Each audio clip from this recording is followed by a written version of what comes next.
Hello, everybody. This is Catholic Dad, episode number 126, the virtue of temperance. There are four cardinal virtues. I've already told you about those. They're called peanut butter and jelly and French toast. So, prudence and justice, peanut butter and jelly, and French toast is fortitude and temperance. Let's think about temperance as the knowing virtue. You know, the mother of all. I'm sorry. Prudence is the knowing virtue, the mother of all virtues. And so, you need to know what is good before you can act in a good way. Now, justice and fortitude are action temperaments. Essentially, once you know what is good, you have to take action on what is good, and that's using justice and fortitude. And then you go into this world and you do the actions of justice and fortitude. And then let's get to temperance now. So temperance is essentially holding yourself back from certain lower appetites and temptations. First, you have to know the good. Then you exercise the good, and then you have to temper what is good.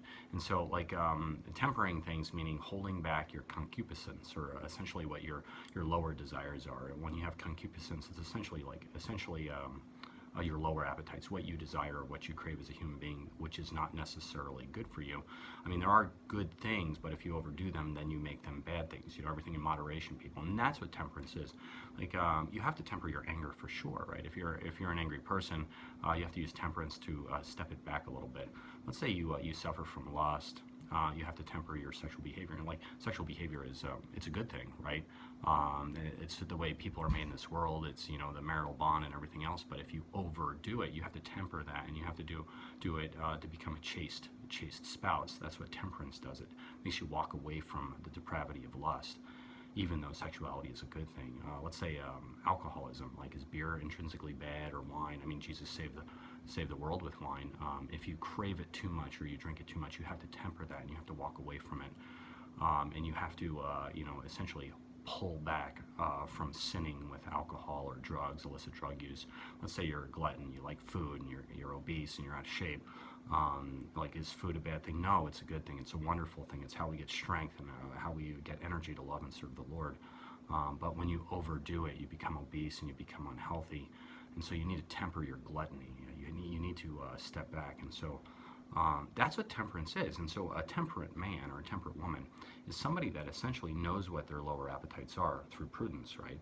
They actually have to know. Prudence is essentially one of meditation. You have to pray a lot to become prudent, to know what is good.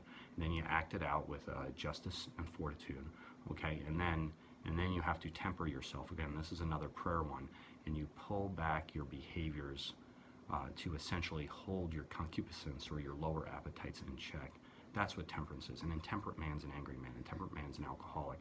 An intemperate man is a glutton. An intemperate man's obese. An intemperate man, everything you don't want to be, that's an intemperate man. So you want to be temperate. And so that's why, essentially, when you become a Catholic and you want to become a good Catholic, I'm not saying what is a good Catholic, I'm just saying if you want to become a good Catholic, you have to pray a ton, or you have to pray a lot, because you have to know what is prudent, you have to know what your lower appetites are, and then you have to act in a manner that reins them in, and that's what temperance is. This is Catholic Dad, making you think about it. Please like or subscribe, share with your friends, and have a nice day, everybody. Pray the daily rosary. God bless.